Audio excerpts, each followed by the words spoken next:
क्या कर रही हो माँ? खाना बना रही हूँ, और क्या। माँ, इतनी गर्मी हो रही है, शाम को बना लेना। क्यों, तुझे भूख नहीं लगी है क्या? लगी तो है, पर कोई बात नहीं, आप चलो ना, थोड़ी देर आराम कर लो। अरे मेरे बच्चे, जा तू जा, मैं खाना बना कर लाती हूँ। नंदिनी ने अपने बेटे रौनक के गाल पर हाथ रखकर प्यार से कहा। नंदिनी के पति का कई साल पहले एक हादसे में निधन हो गया था। तभी से वो दूसरों के घरों में काम करके अपना और अपने बेटे का पेट पाल रही थी। उसका बेटा रौनक बहुत ही समझदार और संस्कारी बच्चा था। वो अपनी माँ का बहुत ख्याल रखता था। उस दिन भी जब आराम करने की जगह रौनक आंगन में झाड़ू लगाने लगा और फिर, अरे ये क्या कर रहा है रौनक? आप खाना बना रही थी तो मैंने सोचा तब तक मैं आंगन ही साफ कर दूं, आपकी थोड़ी मदद हो जाएगी। माँ, वैसे खाने में क्या बनाया आपने? आज मैंने कुछ अलग बनाया है, पुलाव कहते हैं इसे। जा जल्दी हाथ मुंह धोकर आजा। रौनक फौरन हाथ मुंह धोकर आया और खाने के लिए बैठ गया। नंदिनी ने कई सारी सब्जियों के साथ बढ़िया पुलाव बनाया था, जिसे खाते ही रौनक बोला, वाह माँ, ये तो बहुत ही अच्छा है। और नहीं तो क्या, बड़ी मेहनत लगती है इसे बनाने में। तब तो आप थक गई होंगी ना, आप जल्दी से खाना खाओ, फिर मैं आपके पैर दबा दूंगा। पुलाव खा के माँ पर बड़ा प्यार आ रहा है तुझे। ऐसा नहीं है, पर एक बात तो है, ये पुलाव है बहुत अच्छा। माँ, एक बात पूछूं? हाँ पूछना। ये बिरयानी भी इसे ही कहते हैं क्या? नहीं, तूने कहाँ से सुना बिरयानी का नाम? वो कल क्लास में सलीम बता रहा था कि कल उसके घर में अंडा बिरयानी बनी थी। बिरयानी बनती तो चावलों से ही है, लेकिन वो पुलाव से थोड़ी अलग होती है। अच्छा माँ, ये अंडा बिरयानी इस पुलाव से अच्छी तो नहीं होती होगी ना? सारी चाल समझ रही हूँ मैं तेरी। अब समझ में आया कि तू क्यों मेरे पैर दबाने की बात कर रहा था। चल, मैं बना दूंगी तेरे लिए अंडा बिरयानी। रौनक की चोरी पकड़ी गई थी और इस बात पर वो दोनों जोर जोर से हंसने लगे। इसी तरह कई साल बीत गए। अब रौनक जवान हो गया था और नंदिनी बूढ़ी। रौनक ने कई जगह नौकरी ढूंढने की कोशिश की, पर उसे कहीं भी नौकरी नहीं मिली। इसीलिए मजबूरी में नंदिनी को अभी भी दूसरों के घरों में काम करना पड़ रहा था। और फिर एक दिन, आओ माँ, जल्दी से हाथ मुंह धो लो, मैंने आपके लिए खाना बनाया है। क्या तूने खाना बनाया है? हाँ माँ, आप सारा दिन काम करती हो और मैं नालायक कुछ भी नहीं कर पा रहा। ऐसा क्यों बोलता है पगले, अभी तो मैं काम कर सकती हूँ। नहीं माँ, अब काम करने की उम्र मेरी है, पर क्या करूं, मुझे कोई नौकरी ही नहीं दे रहा। हर जगह भारी घूंस मांगते हैं सब। तू चिंता मत कर, देखना एक दिन तू खूब पैसे वाला बनेगा। पता नहीं वो दिन कब आएगा। अच्छा वो सब छोड़ो, जरा देखो तो सही, मैंने आपके लिए क्या बनाया है। जैसे ही रौनक ने पतीला खोला तो नंदिनी हैरान रह गई। रौनक ने उसके लिए अंडा बिरयानी बनाई थी। पतीले से बहुत ही अच्छी खुशबू आ रही थी और फिर, अरे वाह, खुशबू तो बहुत अच्छी आ रही है, लेकिन तूने अंडा बिरयानी कब बनानी सीख ली रे? बस आपको देखकर। अब बातें मत करो, जल्दी से खाकर बताओ ना कैसी बनी है। पहली बार रौनक ने अपनी माँ के लिए खाना बनाया था और फिर जैसे ही नंदिनी ने पहला निवाला खाया, अरे वाह रौनक, कितनी बढ़िया बनाई है रे तूने, एकदम बढ़िया, मजा आ गया। अब से तू ही बनाएगा हमेशा ये अंडा बिरयानी। ठीक है माँ, जैसा आप कहो। फिर दोनों माँ बेटा चाव से अंडा बिरयानी खाने लगे। तभी दरवाजे से रौनक के दोस्त सलीम की आवाज आती है। रौनक, रौनक कहाँ है तू? सलीम आजा, हम खाना खा रहे हैं, आजा। आदाब खाला, कैसी हो? मैं ठीक हूँ सलीम, तू कैसा है? बस आपकी दुआएं हैं खाला। ओहो, खुशबू तो बड़ी अच्छी आ रही है। आज क्या बनाया है खाला?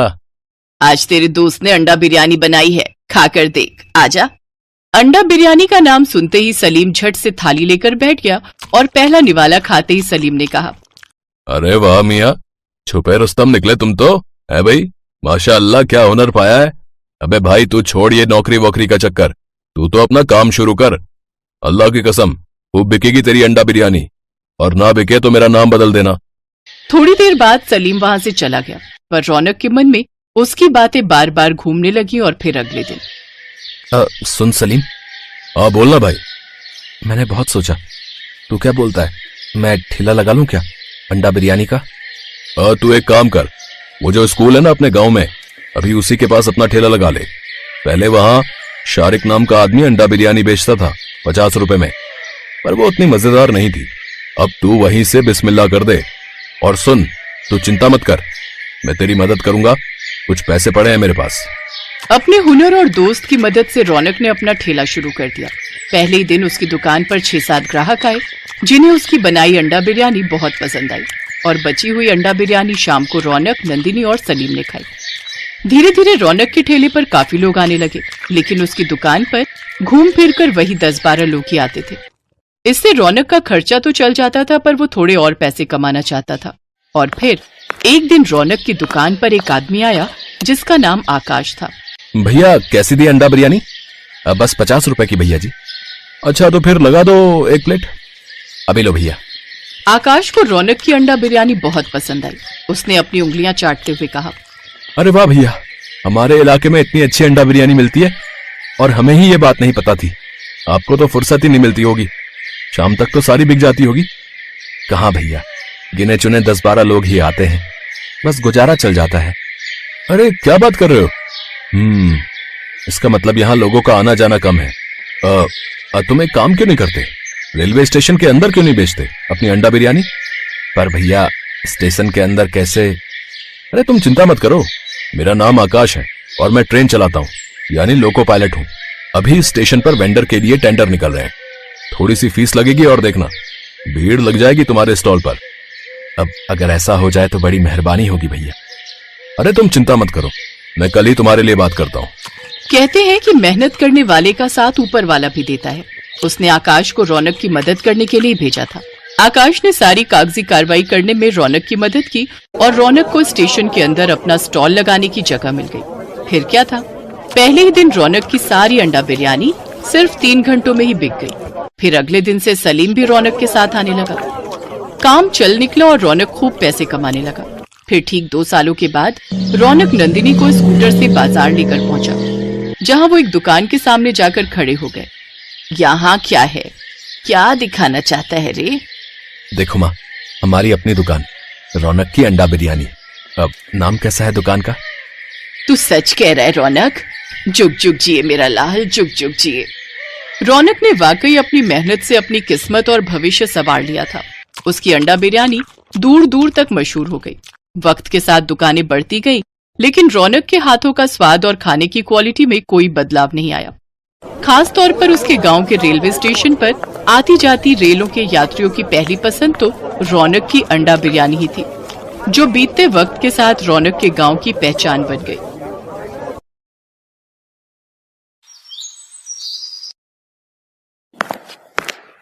माँ, तुम रो क्यों रही हो? बेटा, तेरे नाना जी की तबीयत बहुत खराब है, हमें जल्दी से गांव जाना होगा। पर माँ, नाना जी को क्या हुआ? ललिता की बात सुनकर छोटा रौनक भी उदास हो गया। ये कहानी है ललिता और उसके 6 साल के बेटे रौनक की। ललिता के पति मुकेश की बहुत पहले ही मौत हो गई थी। मुकेश के जाने के बाद रौनक की जिम्मेदारी ललिता पर ही थी। वो मेहनत मजदूरी करके रौनक और अपना पेट पाल रही थी। उस दिन ललिता को पता चला कि उसके पिताजी की तबीयत बहुत खराब है और वो अपनी आखिरी सांसें गिन रहे हैं। ये सुनते ही ललिता ने फौरन कुछ कपड़ों की एक पोटली बनाई और रौनक को साथ लेकर रेलवे स्टेशन की तरफ पैदल ही चल पड़ी। माँ, हम ट्रेन से जाएंगे? हाँ बेटा, इस टाइम गांव जाने के लिए कोई बस नहीं मिलेगी, इसीलिए ट्रेन से जाना पड़ेगा। अच्छा सुनो माँ, कुछ खाने को है क्या? बहुत भूख लग रही है। ललिता के घर से रेलवे स्टेशन की दूरी बहुत ज्यादा थी और पैदल चलते चलते रौनक को बहुत तेज भूख लग गई थी। ललिता ने अपनी पोटली खोली तो उसमें 2 सूखी रोटी रखी थी और साथ में एक प्याज था। सूखी रोटी देखकर रौनक का मुंह बन गया, लेकिन वो भी जानता था कि उसकी माँ ललिता और वो बहुत तेजी में स्टेशन के लिए निकले थे। रौनक ने चुपचाप रोटी और प्याज खाया और ललिता की गोद में ही सो गया। फिर थोड़ी देर बाद, उठ रौनक, देख ट्रेन आ गई, चल बेटा जल्दी उठ जा। अरे वाह, कितने दिन बाद आज हम ट्रेन में जाएंगे। रौनक को ट्रेन में बैठने की खुशी थी, लेकिन ललिता के आंसू थम नहीं रहे थे। उसे तो अपने पिता की चिंता सता रही थी। पूरे सफर के दौरान रौनक बस खिड़की के पास बैठकर बाहर की चीजों को निहारता रहा। वहीं ललिता बस सीट पर पीछे सिर टिकाए बैठी रही और अपने पिता की सलामती की दुआ करती रही। लेकिन ऊपर वाले को तो कुछ और ही मंजूर था। ललिता के पिता की मौत हो चुकी थी। उस दिन ललिता बहुत रोई। पिता का अंतिम संस्कार कर ललिता रौनक को लेकर वहां से चली आई। पिता के गम में वो ये बात भूल ही गई थी कि उसके साथ छोटा बच्चा भी है और रास्ते में। माँ, भूख लगी है, रौनक की बात सुनकर ललिता को होश आया। उसके पास रौनक को देने के लिए कुछ नहीं था। तभी वहां से एक आदमी गुजरा जो चिप्स और केक बेच रहा था। भैया, चिप्स हैं क्या? नहीं, चिप्स तो नहीं है, लेकिन बस ये एक केक बचा है। अच्छा, कितने का है?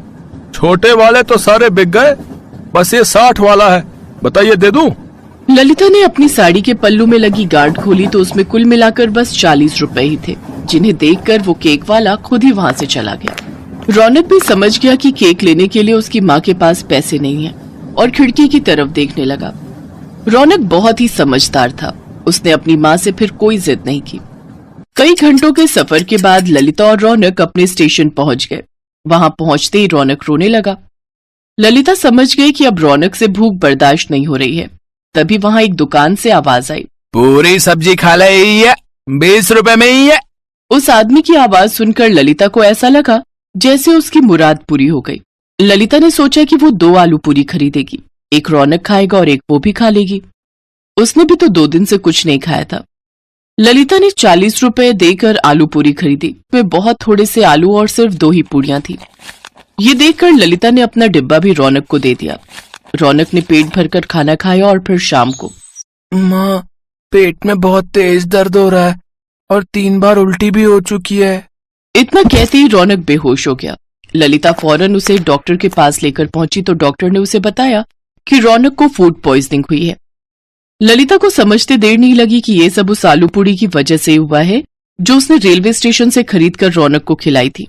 फिर पूरे 1 हफ्ते बाद जब रौनक की तबीयत में कुछ सुधार हुआ तो उसने अपनी माँ से कहा, माँ, वो आलू पूरी बहुत ही गंदी थी, मैं उसी से बीमार हुआ हूँ।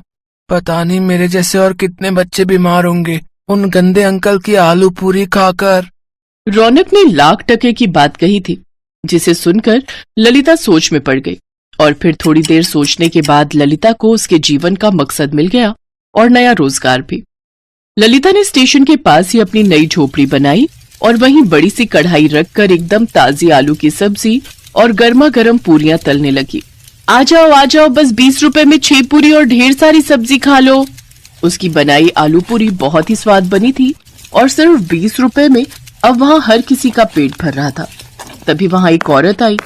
उसके साथ एक छोटा बच्चा भी था, जिसे देखकर रौनक ने कहा, आराम से खाओ और जितना जी चाहे उतना खाओ। इसे खाकर तुम्हारी तबीयत खराब नहीं होगी, क्योंकि ये आलू पूरी मेरी माँ ने बनाई है, उन गंदे अंकल ने नहीं। मासूम रौनक की बात सुनकर वहां खड़े सभी लोग हंसने लगे और सामने खड़ा आदमी अपने बासी आलू पूरी के डिब्बे समेटने लगा।